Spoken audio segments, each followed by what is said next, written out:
Hey guys, at BV Matson here. Quick video for those of you trying to get the front forks together on an outer spring front fork on a CB350 CL350.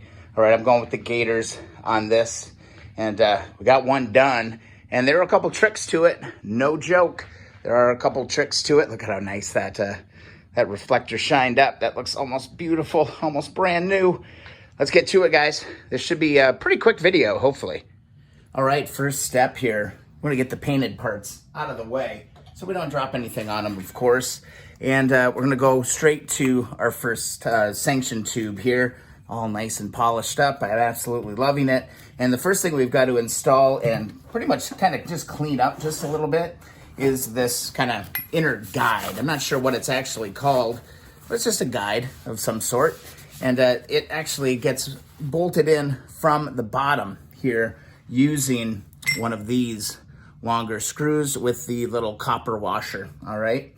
So it's gonna be a little tricky, all right? I've already cleaned out the inside of the sanction tube, so that's nice and clean.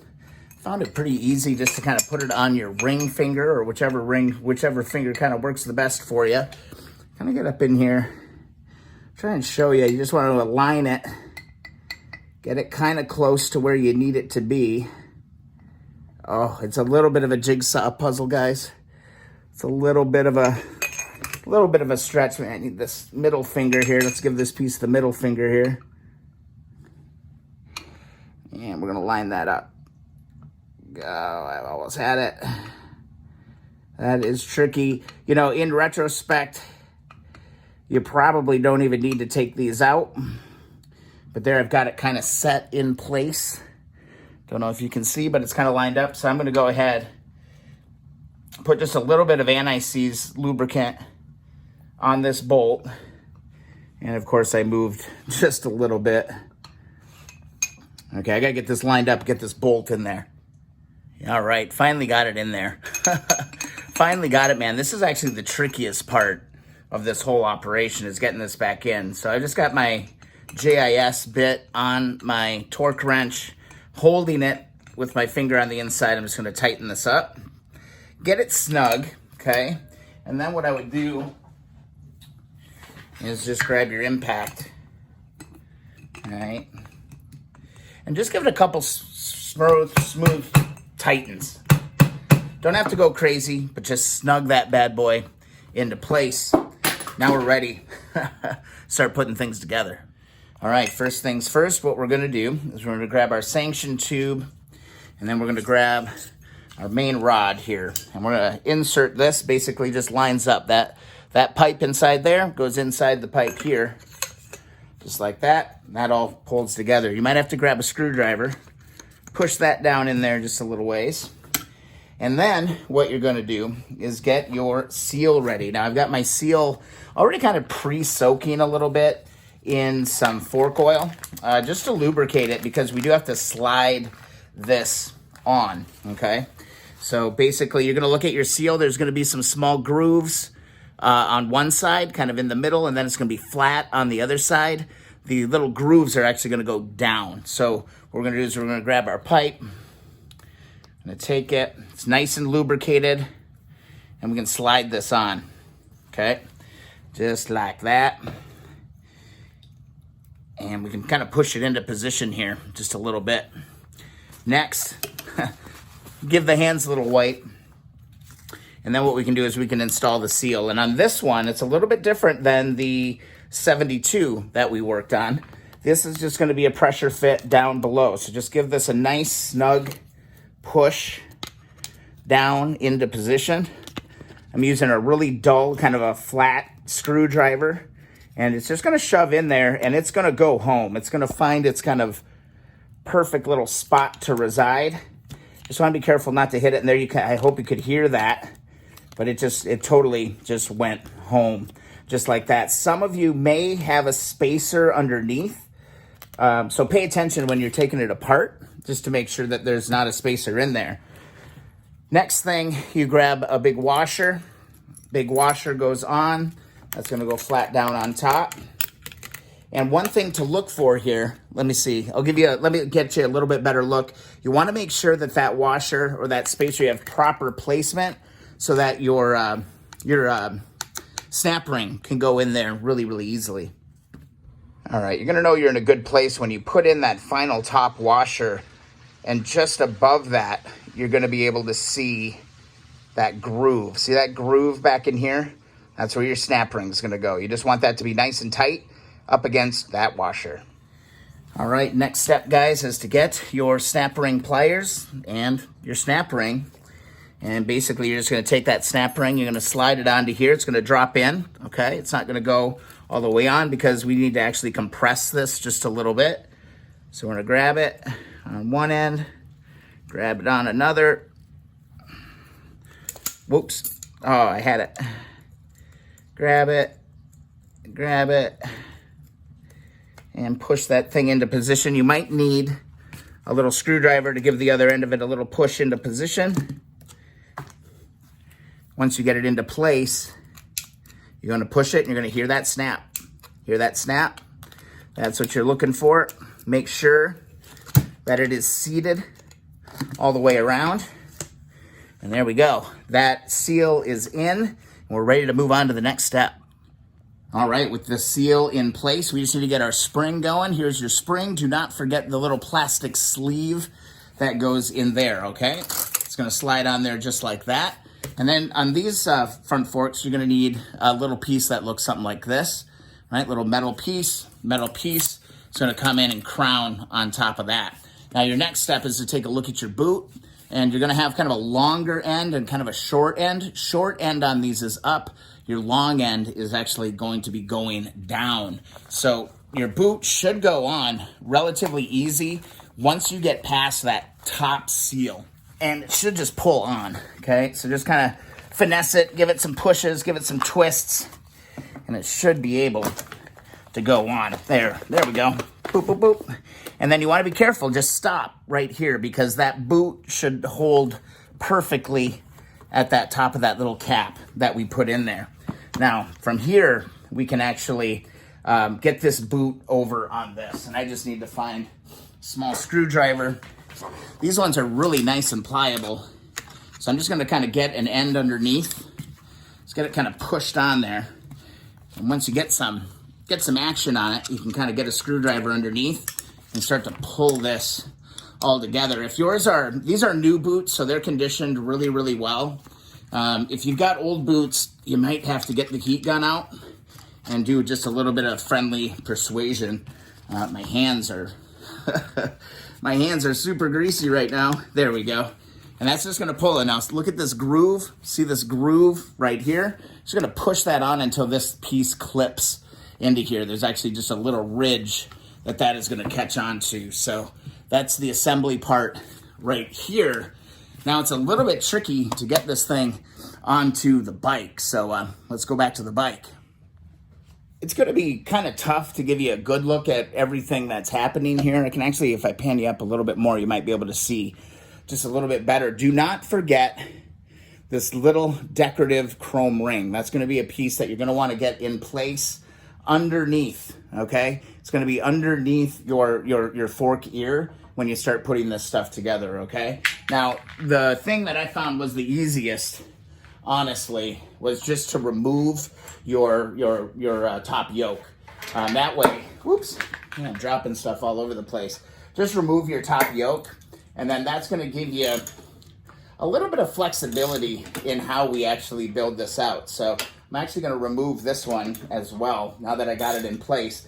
You're gonna drive yourself mad if you try to do this with the top yoke on, okay? I guarantee you, I mean, I was scratching my head for quite a while trying to remember what the hell the secret was when we did this. So I've got this one kind of tightened into place, so it's gonna stay there. But I'm gonna pull this top yoke, and you're gonna see why it's gonna save you a monster headache. So just do not forget the chrome ring, okay? Ask me how I know. All right.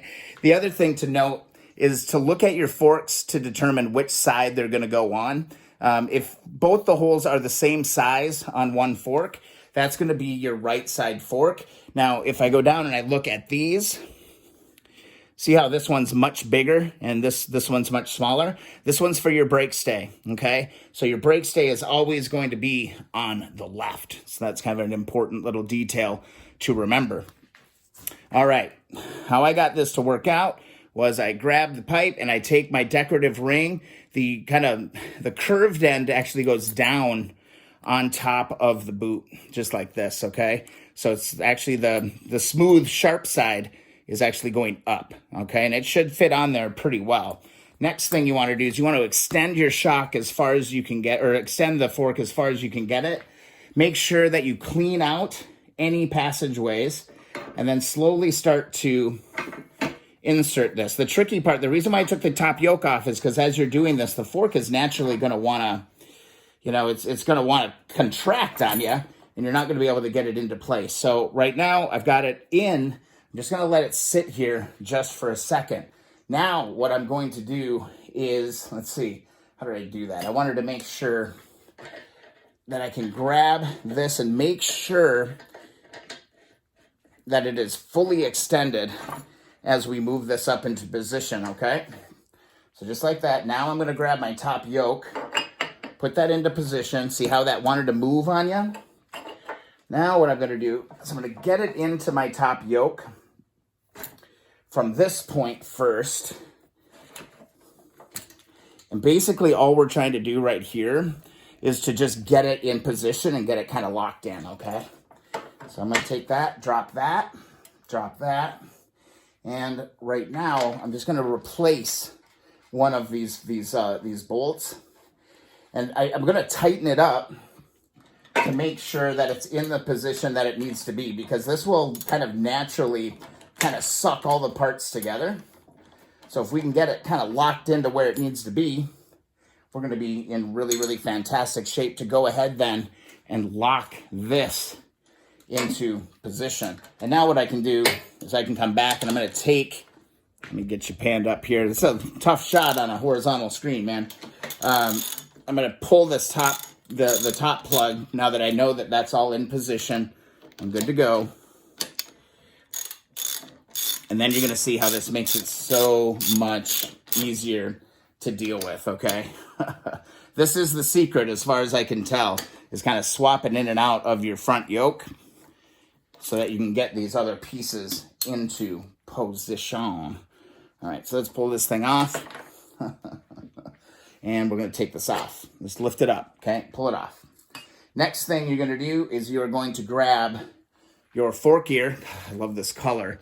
And there's going to be two rubbers that need to go in place. There's a thicker rubber, and then there's kind of a smaller one that goes on the top. This one goes round end, just like that, plugs in to the bottom of your fork gear, and your other one plugs over on the top. It kind of sits in there just like this. Don't forget to have that silver ring in place, because your fork gear is going to sit right in there. It's going to be absolutely perfect. But now, the reason why we take the top yoke off is because this is a hell of a lot easier to make sure you've got the extension and everything. So just grab it and slide that into position. You can see there's a gap in the fork gear. Go this way. There's a little gap in the fork gear right here. That's actually right for that bolt. As you seat this in, just make sure your chrome ring lines up beautifully there. And there's that, all right? That is in position. We've got both of our forks in place. Now what you can do is go back to the top, all right? Got that in place. Now we can go ahead and put our top yoke in. That's just gonna sit here, and it should go effortlessly, just like that. Grab both of your main top nuts, or top bolts. Grab that, put that there. Put that one in, grab your other one, put that one in, get these going, and then you're good to go. Pro tip, man, make sure you sand out any paint inside any of these connections. And there we go. That's all there is to it, guys. One piece left is that we're going to go put in our drain plug. But one note of caution, guys, make sure that you're anchoring the back side of this motorcycle as soon as you start working on the front end, because it's going to get topsy-turvy and it's going to want to fall over on you. I can already tell that I need to come back in here and tighten up, you know, my little rig up, because now, you know, this bike, without those bungee cords, that thing would be tumbling onto the ground here. So let's go ahead and just put our little drain plug in here. Not a bad idea to put just a little bit of anti-seize on that bolt. They can be a little finicky. Somebody in the future might thank you for doing that.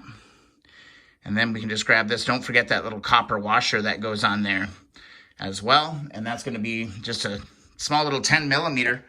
All right, so we'll reach over. I'm going to grab my 10 millimeter wrench. Give that just a snug. Don't have to go crazy, but look at that thing wobble. We got some weight on the front end of this bike right now, guys. The other thing I can do is go ahead. It's making me a little paranoid. I'm going to go ahead and put my big flat washer up on top. And I believe I dropped my main nut on the floor. I'll be right back. Aha, I found it. Nice and polished up. It's going to look really clean. I got to go back and hit these just a little bit. But I've been staring at this front fork set for long enough. And it was time to clean up this table because I actually need another workspace for some of the stuff I'm diving into. So, guys, that's kind of how you do it. That's the gist of it for an outer spring version. That looks pretty damn good, guys. I am getting jacked. I think this project is going to start moving really, really quickly, but I need to adjust the teeter-totter that I got going on. Don't forget to be anchoring everything that you're doing, because now we got some serious weight on the front of this bike. Oh, this opens up a lot of doors. This opens up a lot of good stuff. So, guys, I hope you found the video useful. Thumbs up the videos you enjoy. Also, subscribe to the channel if you haven't done that yet. And most importantly, if you'd like to support the channel, just make sure that you're sharing the videos and spreading the word about what we're doing here on Keep On Wrenching. Also, if you're really into it and you want to hang out with some cool folks working on Honda motorcycles, come check out the Keep On Wrenching community group on Facebook. Guys, thanks so much. We're making some progress today. It's starting to look like a motorcycle. All right, guys, see you in the next video or live stream.